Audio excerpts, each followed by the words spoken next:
Hello there, welcome back to World War Heroes. Today we check out the Mac M1924/29. A lot of numbers right there.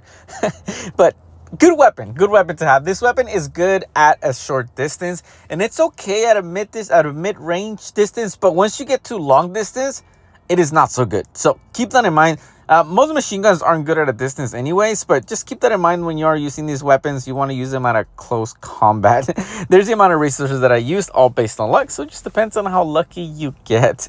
Let's take a look at the gadget so you can see what I recommend for you. Take a look on the green. That's what changes. You can see this one, the damage and the distance, just phenomenal. Well, this one also, the damage and the distance a little bit, but not as much. So take a look at the green. That tells you pretty much how much is going to increase if you were to get that one. There's so many. You can see right here, it's just crazy how many there really is. So big variety on what you really want to do. But of course, this one is going to increase the damage by 31. So yeah, that's a no-brainer. This one, there's only one.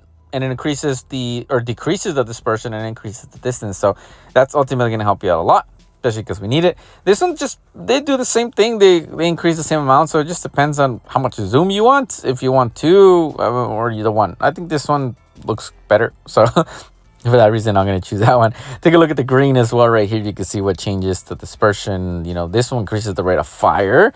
So that's going to be really good. Although this is a machine gun, it doesn't have that much rate of fire as most machine guns. So I think that one will be the best. But take a look at the other ones to see if you have a preference. You know, you might want to maybe reduce the dispersion a bit. You know, why not? Now, of course, we want to increase the ammunition so we don't have to reload as often. It's a machine gun, so it takes a really long time to reload.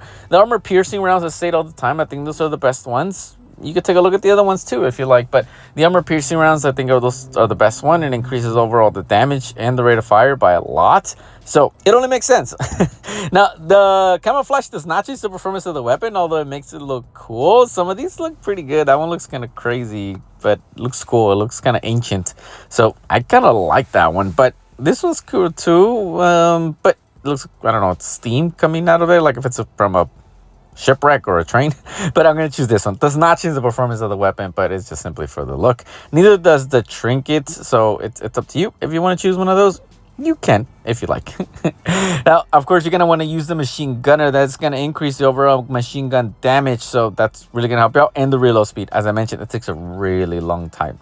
Now, before you leave, make sure you subscribe, drop us a like, and hit the notification bell. We'll see you in the next one.